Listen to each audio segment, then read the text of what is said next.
Zitho, welcome to Mkosi noMagatsheni. I am uMagatsheni, umkhosi wethu namhlanje. Bazalwa bami, it's about u-Abonge Mseleko. Guys, I've never been so happy for someone like u-Abonge. U-Abonge uyaphusha ezinganeni zakaMseleko. I think umuntu ophushayo manje, and as uMseleko ashilo on the previous season of Uthando Nesithembu ukuthi u-Abonge uyophushayo manje, and ucabanga ukuthi u-Abonge uyozokwazi ukubawondla bonke.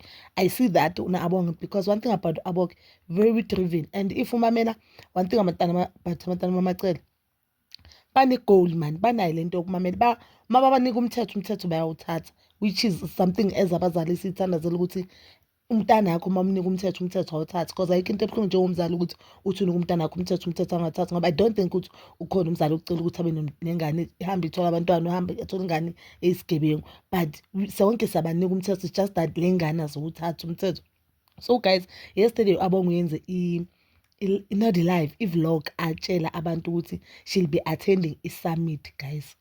And i-summit yakhona beyiseDurban. On that summit, guys, there was uBaba uMseleko, uFelix Hlophe, other two ladies, and u-Abonge. And on that summit, u-Abonge banga-invitewanga nje as an influencer, but banga-invitwe as a speaker, guys. Remember, u-Abonge co-owner of Thanks Ma Production, which is a company, filming company yakababakhe, and we can see ukuthi Thanks Ma iyakhula ngoba i-season 9 of Uthando Nesithembu ishuto Thanks Ma Xabasi, that reality show yala baba weyingane eziningi nenkosikazi encane, it was Thanks Ma. It shows ukuthi amanye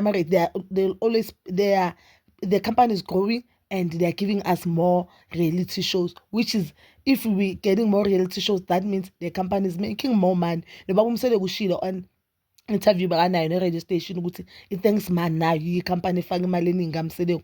And what I love ubaba uMseleko is pushing i-career ka-Abonge. Uyabona ukuthi yabona le themba bekanalo kula bafana bekababhekile alikho, or le themba nalo kulabafana, or lento ukuthi abafana yibo abazokhulisa isibongo saMseleko, and yibo abazothatha ibhizinisi balimukise to the next level, and there's no need ukuthi abheke iy'ngane zamantombazane. Uyabona, that is the biggest mistake ayenzile as a parent, but mina beng-understand where he's coming from, because as much as we are in 21st century, abafazi bayenza everything they want, but ngokwesiko umfazi akwazi ukukhulisa isibongo like ngengane. Yabona ngokwebhizinisi uzokwazi ukusikhulisa isibongo, because now i-Thanks Ma i-company kaMseleko, u-Abonge makasha, even if Abonge decide not to get married, the company will forever iba abamse. But Abonge mhlambe if basashada kaXaba and divorce or whatever happens, that means ingane zakhe zakaXaba will be having a share entwini yakaMseleko. You understand? But guys, I'm so happy for Abonge, and I believe ukuthi Abonge she is a true leader kaMseleko. I think Abonge, she's a true leader kaMseleko, and she's one person ebantwini bakaMseleko oprove babakhe wrong ukuthi ingane zamantombazane they can do it. Remember, Abonge umntana kaMseleko waphuma with 3 distinctions ka-grade 12, not 1, 3 distinctions.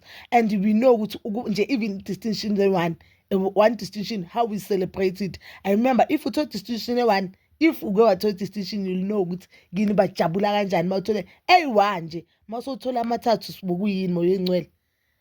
I'm just waiting for the next season of Uthando Nesithembu or Ingane Zesithembu. I just want to know ama-siblings wakhe afila kanjani, amakhosikazi kababakhe amanye afila kanjani, because what I know, I'm happy for Abonge, and I feel like Abonge deserve the position amnikile, even though we know ukuthi ubaba uMseleko izinto eziningi uzenza ngama-emotions. Ama-actions wakhe wathatha ngama-emotions. Umuntu wama-emotions akabheki nje ukuthi okay umntana wami udeserve lokhu, because no, uvele athi makajabulele lo muntu ambless kakhulu, makajabulele lo ambless kakhulu. That is all for now, bazalwane. Please don't forget to like, subscribe, share, and hit that notification button. Nginithanda ukuya nokubuya.